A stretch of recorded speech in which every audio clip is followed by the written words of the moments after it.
la gente que perdió las elecciones no quería colaborar con Pedro Castillo y hasta ahora no quieren hacerlo. Como ustedes saben, ha habido un lamentable incidente.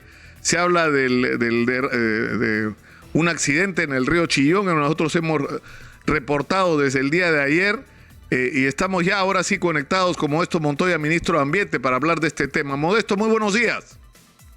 Buenos días, Nicolás, gusto de escucharte. Exactamente cuál es la información con la que contamos en este momento, cuál es el balance de la situación, cuánto zinc se ha caído sobre el río, qué impacto tiene en términos de contaminación, ¿qué sabemos? Bueno, como es conocido, la mañana del 13 de junio se ha tomado conocimiento de la volcadura de un vehículo de la empresa Wari Service en la parte alta de la cuenca del río Chillón, que transportaba concentrado de zinc. Esto afecta evidentemente el recurso hídrico. El zinc provenía de la unidad de Alpamarca de la compañía minera Chuncar y se dirigía a los almacenes Perúbar en el Callao. Estas concentraciones pueden causar daños a los peces, de acuerdo a las informaciones científicas que se cuentan, y también pueden afectar a los seres que viven en esta cuenca, ¿no? En cuanto a las responsabilidades, déjame decirte, Nicolás, que el Ministerio del Ambiente tiene al OEFA, el Organismo de Evaluación y Fiscalización Ambiental, que está encargado de hacer un seguimiento para verificar el desempeño de las funciones de todas las entidades que están involucradas.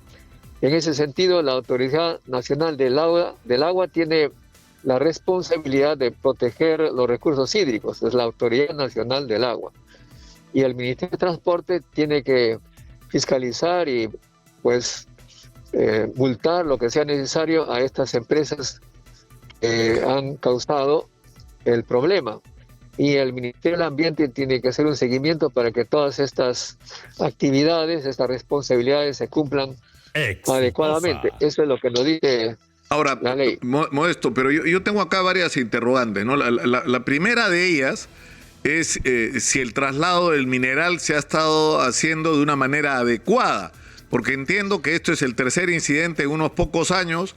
Hubo uno anterior que, sin embargo, felizmente no cayó el mineral sobre el río. Pero se supone que estos camiones que trasladan mineral tienen que tener algún nivel de sellado, de protección, para evitar precisamente situaciones como esta, ¿o no?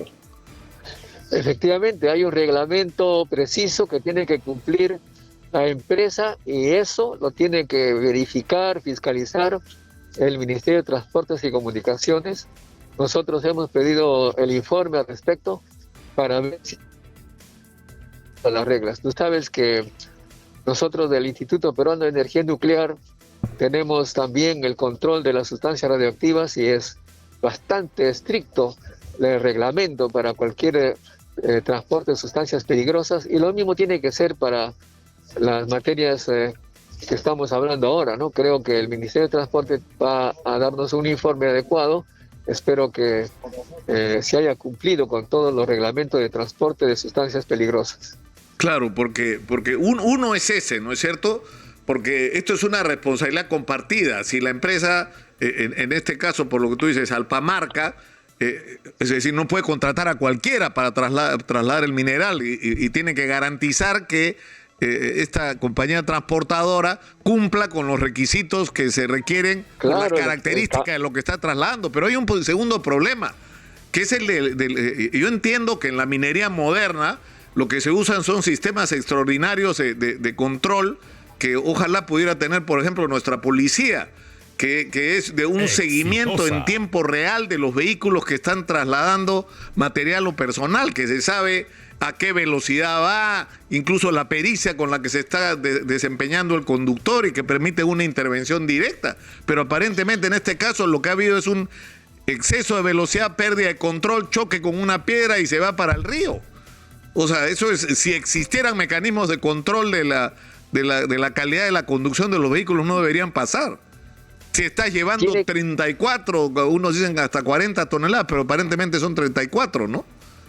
así es, tendría que haber pues un sistema electrónico, digital, para que se controle incluso el funcionamiento fisiológico del conductor, para que no se duerma, qué sé yo, todos los aspectos de seguridad tienen que ser tomados en cuenta. Espero que el Ministerio de Transporte y Comunicación nos dé toda la información completa para, obviamente, hacer una evaluación, ¿no? Ahora, el otro tema es la reacción. Lo que ha llamado la atención es la percepción que tiene sobre todo la gente en la zona. En la mañana Manuel Rosas y nuestro equipo se estaban entrevistando, y lo hemos hecho en realidad desde ayer mismo, ¿no? Pero la gente no sabía qué atenerse. Es decir, por ejemplo, en las piscigranjas ha habido una pérdida muy grande, ¿no? Del 30-40% de los peces.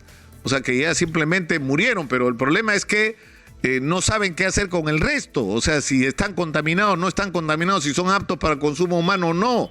Si las pozas ya simplemente va a haber que hacerles un proceso de limpieza total. Estamos viendo en las imágenes en este momento la cantidad impresionante de peces muertos, ¿no? En una sola piscigranja han perdido más.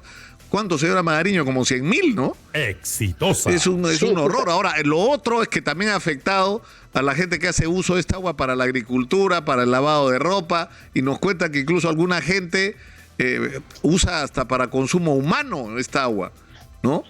Sí, bueno, la información científica que tenemos, publicadas en revistas internacionales, señalan que para los seres humanos no hay riesgos, pero para los peces efectivamente pueden causar problemas. No muerte, pero sí problemas para los peces. Eso es lo que señala las referencias científicas, pero de todas maneras, como tú señalas muy bien, el Ministerio de Transportes tiene que haber tomado y debe tomar siempre los cuidados para que todo transporte de sustancias peligrosas sean hechos estrictamente de acuerdo a las normas internacionales y nacionales. Ya, pero Modesto, en cuanto a la respuesta, es decir, porque acá se supone que hay que actuar rápidamente, es decir, sacar el camión, medir de qué tamaño es la contaminación, evaluar el estado en el que ha quedado el agua, qué nivel de contaminación tiene, y lo que hay es un desconcierto total en la zona, la gente no sabe qué hacer. En realidad el OEFA, nuestro OEFA del Ministerio del Ambiente, ya ha tomado las muestras antes y después del accidente para hacer un análisis completo del tema del agua. Dentro de poco tendremos los resultados, pero efectivamente, como tú señalas, antes del resultado siempre hay pues preocupación de la población. Haremos lo más rápido posible para dar los resultados de este tema. Ahora, el otro tema que preocupa es que se han reportado hasta 3 incidentes, uno del 2018, de los que se tienen registrados, digamos, en los medios, ¿no? Exitosa. El 2018, el 2021 y el de ahora, ¿no? Es decir, 3 incidentes en menos de 4 años. O sea, algo no está funcionando ahí para que sean tan... es casi un incidente por año, Bueno, ese es el gran problema de nuestro sistema de transporte, que no está bien estructurado en el sistema de carreteras, no están en buenas condiciones, y también, por supuesto, un poco de la cultura que tenemos, lo que incluye los choferes, a veces le prestamos poca atención, pero como tú también sabes, los accidentes de tránsito están a la orden del día, pero debemos tener mucho más cuidado con estos temas de sustancias peligrosas. Por eso es que hemos solicitado al Ministerio de Transporte que nos informe con toda precisión todos los detalles al respecto. Ya, pero ¿qué es lo que van a hacer en lo inmediato? Porque, por ejemplo, hoy día los operadores de las piscigranjas están preguntando ¿qué hacemos? Ya perdimos una parte de los peces, no sabemos si podemos usar las truchas que tenemos, que han quedado vivas, si son aptas para consumo humano o no, y no sabemos si las pozas están completamente contaminadas y por lo tanto ya no nos sirven, y va a haber que hacer todo un proceso para digamos, volverlas a poner en condiciones operativas, lo cual supone toda una chamba de limpieza. Y alguien tiene que pagar eso, ¿no? Porque eso tiene un costo. Ya solamente las truchas que perdieron tienen un costo. Así es, justamente en este momento voy a conversar con el ministerio, con el ministro de Transportes, el de Salud y por supuesto de Agricultura para llegar a una conclusión. De todas maneras, si hay daños que pagar, hay gente que no recibe lo que tiene que recibir por su trabajo debido al accidente. En principio la empresa tiene que reembolsar todos los gastos, las pérdidas. Ahora, ¿van a ustedes a movilizarse para allá? Porque las comunidades campesinas de la zona de Canta han anunciado que van a bloquear la carretera y porque están reclamando la presencia de autoridades. Ya está el OEFA, nuestra OEFA está allí y eventualmente también podremos ir personalmente los ministros correspondientes. No, porque lo que ocurre es que la gente se irrita porque muchas veces sucede que van autoridades en menor jerarquía, se hacen compromisos y las cosas se demoran y no se cumplen los tratos que se suscriben y por eso la gente se molesta, ¿no? Y con razón, ¿no? O sea, no estoy justificando un bloqueo de carretera que me parece realmente, aparte de cualquier otra consideración legal, me parece una desgracia porque afecta a la vida de terceros, ¿no? Pero con toda razón, Nicolás. Pero la gente se molesta no porque está loca, sino porque, ¿no es cierto? Porque está exigiendo atención. Por supuesto, Nicolás, como ya le he dicho varias veces, hemos recibido un país semidevastado, contaminado por todo lado. Ha habido una falta de respeto a la naturaleza, al ambiente, y claro, eso no se resuelve de la noche a la mañana.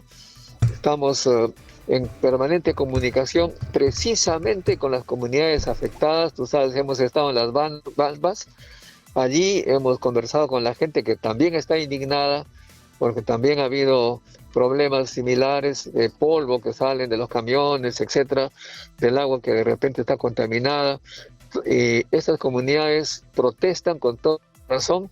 Es por eso que estamos promoviendo la conversación, el diálogo de empresa y comunidades para que los servicios productivos, la producción del país se haga con armonía, porque sin armonía no podríamos seguir así, ¿no? Ahora, lo que llama la atención, ministro, ahorita había un incidente muy grave en Caravelí, donde ha muerto una cantidad impresionante de gente, 14 personas fallecidas, y ahí estamos hablando de minería informal, pero acá estamos hablando de minería formal, de minería que está supuestamente haciendo uso de los recursos más modernos. Porque ¿quién es el propietario de esta operación minera? Es cierto que es la minera Volcan, es una de las más importantes del país, ¿no? Parece que las empresas tercerizan su territorio que tienen la autorización a segundas personas, a terceras personas, y tengo la información, no es oficial, que los mineros formales que estaban trabajando para ellos, se les disminuyó su ganancia y estos protestaron. La empresa le dio a un tercer grupo. Eso claro, eso es en Caravelí, pero me refiero a este caso, ¿no? Es decir, si tienes unas tremendas corporaciones mineras, lo que tienes que hacer es cuidar y garantizar que el traslado de mineral se haga con los vehículos adecuados, ¿no es cierto? Y en las condiciones adecuadas, tienes que vigilar eso, porque estamos hablando de 3 incidentes del 2018 hasta ahora. Tienes toda razón, Nicolás, y es justamente por eso es que estamos pidiendo al Ministerio de Transportes para que nos diga y que ponga las cosas en orden, para que no ocurra, por lo menos que disminuya. También hay que comprender, como digo, no se resuelve de la noche a la mañana, tiene que restablecerse las normas, hacer más rígidas y sobre todo entrenar a la gente para que esté atenta a todo incidente de gravedad. Una última pregunta, Modesto, en un minuto. Hay una disputa con respecto a legal, porque el presidente tiene que asistir a una citación del fiscal de la Nación y su abogado ha presentado un recurso para impedir que esto ocurra. Es decir, para que cualquier diligencia que tenga que ver con la investigación al presidente se haga recién cuando él termine su mandato. Pero lo que había ofrecido el presidente Castillo para diferenciarse de quienes lo antecedieron en el gobierno es que él, a diferencia de ellos, él sí se iba a someter a la justicia en el caso de que estuviera enfrentado a investigaciones. ¿No sería lo consecuente decir, me allano a la investigación, no voy a presentar ninguna objeción? Lo que él ha señalado, me parece, es que se haga todo de acuerdo a ley y que los fiscales hagan su trabajo de acuerdo a ley. Ahora, la cuestión de ley, yo soy poco experto, entiendo que lo que él está solicitando está dentro de sus derechos legales, pero de todas maneras la justicia será la que decida. Aprovecho la oportunidad, Nicolás, para decirte que por primera vez en la historia del Perú hay un escrutinio, un examen tan exhaustivo de las funciones de cada uno de los ministros, del presidente. Cualquier error lo magnifican, lo ponen, digamos, con microscopio. No me parece mal, pero también tenemos que ser un poco más equilibrados, ¿no? Yo he escuchado a presidentes del pasado que decían unas barbaridades. Un presidente, por ejemplo, señalaba que el petróleo maneja millones de dólares y esa cantidad no existe en el universo. Equivocaciones tan grandes como una periodista muy bien educada decía que la deforestación significa 1 millón por 1 millón de kilómetros, que eso tampoco existe. O sea que todos cometemos errores, sí, inclusive el que habla. Pero en el caso de presidentes, todo pequeño error, lapsus, lo multiplican. Modesto, tengo que ir a la pausa. Te pido un favor. Yo sé que tienes consejo de ministros en un ratito, pero regálanos por favor unos minutos. Yo tengo que ir obligatoriamente a la pausa a las 8:30 y son exactamente las 8:30. Por favor, regresamos contigo. Estamos enlazados telefónicamente con Modesto Montoya, ministro de Ambiente, y estamos hablando del incidente ocurrido en el río Chillón, en Canta, donde ha habido un lamentable accidente donde un camión cargado con más de 30 toneladas de zinc ha caído sobre el río y ha provocado, entre otras cosas, la muerte de por lo menos el 40% de las truchas que estaban en las piscigranjas, que se crían en las piscigranjas en esa zona, y no se sabe qué efectos posteriores va a tener, pero hemos derivado en la queja de Modesto Montoya con respecto que al presidente Castillo y a su gobierno se les trata con una severidad que no recibieron nuestros gobernantes anteriores. Eso es lo que estabas diciendo cuando te tuve que interrumpir, Modesto. Sí, efectivamente.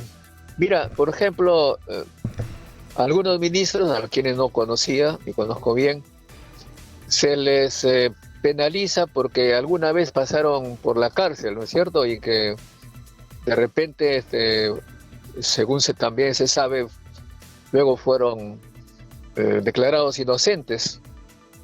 Pero se le hace tanto problema a esto que me parece bien que se haya preocupación, pero no mostraron la gran preocupación de esa naturaleza cuando una candidata había pasado por la cárcel, de repente también injustamente, pero pasó por la cárcel y no tuvieron ningún para apoyarla.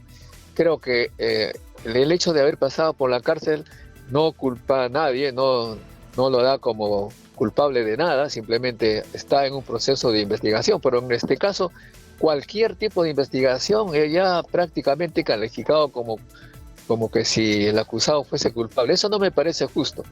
Pero por otro lado también se habla de su tesis, ¿no? De su tesis, que es una tesis, lo han calificado de todo.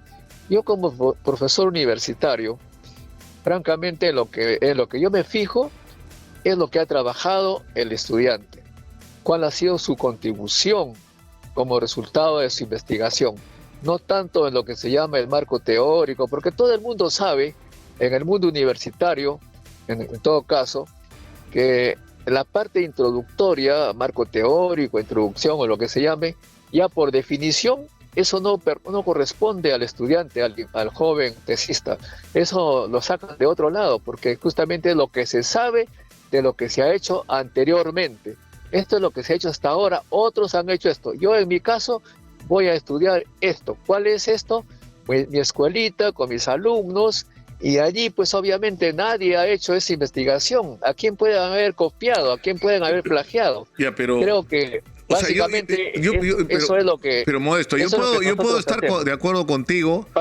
Déjame terminar. Sí, Seguramente mis estudiantes que han hecho tesis de maestría conmigo, de repente también han tenido ese problema. Yo no me he fijado, pero yo me fijo en lo que él ha trabajado, su trabajo personal, su investigación, su medición y sus conclusiones sobre ese tema. Claro, pero Modesto, yo puedo convenir contigo en que es cierto, el presidente Castillo enfrentó primero el desconocimiento del resultado electoral y ni bien puso un pie en Palacio de Gobierno empezó la campaña por la vacancia presidencial. No, antes de ser... De acuerdo, ya ha habido una guerra donde han cuestionado uno tras otro, con razón o sin ella, a los ministros, pero el problema... y que la verdad debimos ser más severos antes, ¿no? Debimos tratar con la misma severidad a presidentes efectivamente, antes, eso es verdad. Pero, sin embargo, son los errores del propio presidente los que le dan de comer, pues, a la oposición Modesto. O sea, por ejemplo, estamos hablando de Samir Villaverde, de tremendo delincuente, ya, pero ¿quién lo puso en el escenario? O sea, dice, ¿cómo le vamos a creer la palabra a este delincuente? Ya, pero ¿y qué hacía este delincuente en Palacio de Gobierno? O sea, o los cambios de ministros Modestos, de poner en el gabinete a gente que está en el gabinete no por sus cualidades, o ha estado en el gabinete no por sus cualidades, sino porque era lo que había que darle a Vladimir Cerrón para que no vote por la vacancia en el Congreso. O sea, es... No, mira... Nicolás, mira, yo te hablo de mi experiencia personal. Estoy como ministro del Ambiente y tengo muchas dificultades. Tuve ya dificultades para designar a los viceministros porque efectivamente hay que hacer mucha investigación, pero apenas uno se tarda, dice, ¿hasta cuándo nombran nuevas autoridades? Exitosa. Y en el apuro de repente uno comete pues errores, no sabe de todo. Pero yo quisiera ir también a otro tema, Nicolás. Al presidente se le pone cualquier palabra, por ejemplo, cuando dijo estoy aprendiendo, ¿no? Estoy aprendiendo. Eso lo tomaron como una confesión que no sabía gobernar y que todo estaba mal. Pero acuérdate de un personaje al que todo el mundo admira y dijo, solo sé que nada sé. O sea que a ese personaje, ese filósofo griego, que dijo esa frase debería ser... borrado de toda la historia de la intelectualidad mundial. Pero el problema es que, es decir, uno no puede pretender que un maestro rural y que ha sido luchador social, digamos, tenga todos los conocimientos de todas las áreas que tienen que ver con la gobernanza, como le dicen. Pero la virtud que sí le deberíamos exigir es tener la capacidad de escoger a las personas adecuadas para enfrentar las tareas urgentes que el país tiene delante, sobre todo en circunstancias como esta, que son circunstancias de crisis. O sea, no hemos terminado de salir de la crisis de la pandemia, que todavía no termina, y estamos en medio de una crisis económica y de abastecimiento mundial. Entonces, eso requiere que el presidente tenga la capacidad de seleccionar adecuadamente a las personas con las cuales acompañarse. Creo que en ese sentido está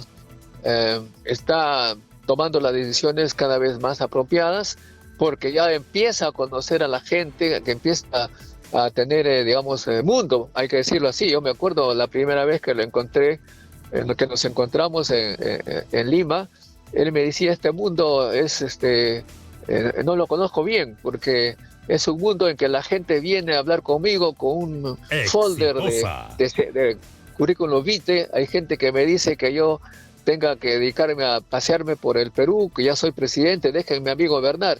Yo mismo, estimado Nicolás, tengo muchos amigos en lo que se llama la derecha, amigos míos.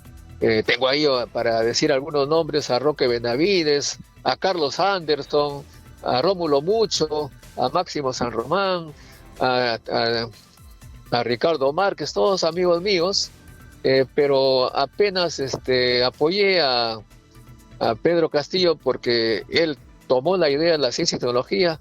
La mitad de ellos ya no me querían hablar y y me decían eso, ¿no? De que, me acuerdo, a uno de ellos le dije, ¿por qué no conversas con Pedro Castillo para que tú le des tus ideas? Y me respondió, yo iré solamente a escuchar, no diré nada. Ese tipo de actitudes que yo las conozco, no puedo decir el nombre, por supuesto, de ellos, me señalan que ya estaban totalmente decididos a que el profesor Pedro Castillo no gobierne. Eso me dio mucha pena porque me dio claramente la idea de que la gente que perdió las elecciones no quería colaborar con Pedro Castillo y hasta ahora no quieren hacerlo y señalan cualquier tipo de argumentos para sacarlo del poder y seguir como antes. Lo que nosotros estamos viviendo ahora, toda esta desgracia que tú señalas, conflictos que yo le he escrito en anteriores, digamos, artículos, he dicho, los conflictos seguirán mientras sigamos dependiendo de las materias primas. Y esto lo mantengo, ¿no? Mientras sigamos manteniéndonos o dependiendo de las materias primas, seguirán los conflictos. Pero el profesor Pedro Castillo dice, por esa razón hay que generar conocimiento con un Ministerio de Ciencia y Tecnología, porque con ciencia y tecnología, así como hubo un Ministerio de Guerra y de Defensa para defender la democracia y la independencia, necesitamos un Ministerio de Ciencia para la independencia tecnológica. ¿Y qué dice la oposición? ¿Para qué tanto gasto? ¿Por qué se gasta tanto? Claro, ¿Por qué no hay burocracia? Es decir, hay una incomprensión de que estamos en el siglo XXI y necesitamos tecnología y ciencia. Y el único hombre de Estado que conozco que lo comprende bien es el profesor Pedro Castillo, y por eso estoy muy satisfecho de esa decisión de él. Claro, pero por eso lo apoyo. Pero para invertir en educación, en investigación, en ciencia, en tecnología, que está claro que es lo que necesitamos, de algún lado tiene que salir el dinero. Y ahora ese dinero va a salir de que seamos capaces o no de sacar la mayor cantidad de mineral que sea posible, en las condiciones ambientales de respeto y cambiándole la vida a las comunidades. Pero yo tengo una última pregunta, Modesto. Estamos en una situación que ya resulta asfixiante. ¿Va a ocurrir que se va a producir un cambio en la conducción del gabinete simultáneamente a un cambio que va a ocurrir en el Congreso? Alianza para el Progreso probablemente, si se cumplen los acuerdos, tomará la presidencia del Congreso de la República. Y está claro, por un problema incluso de estilos personales, que no se mantendrá, digamos, la manera como Mari Carmen Alba ha manejado la presidencia del Congreso. ¿Eso abre una expectativa de encuentros entre el gobierno y el Congreso? En primer lugar, lo último que has dicho, estoy totalmente de acuerdo con el hecho de que no podemos vivir sin minería. Con minería sobreviviremos, con ciencia y tecnología brindaremos a nuestros nietos una vida decorosa. Por ahora, con minería tenemos que sobrevivir.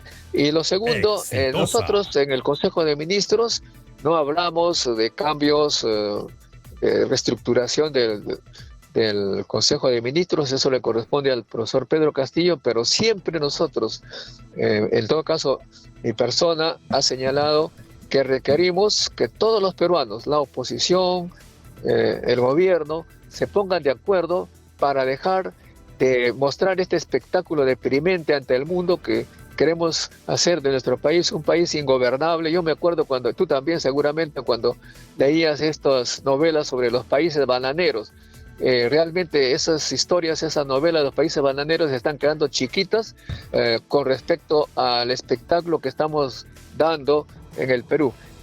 Y ojalá que el Congreso y los ministros, que no sé quiénes serán más tarde, de repente yo no estaré, se pongan todos de acuerdo para hacer avanzar al Perú con ciencia y tecnología, con educación y con salud. Por eso regresé a mi país y por eso estamos luchando, como sabes tú bien, Nicolás. Modesto, te agradezco mucho por esta comunicación. Ha sido muy gentil por atendernos al borde del Consejo de Ministros. Muchas gracias.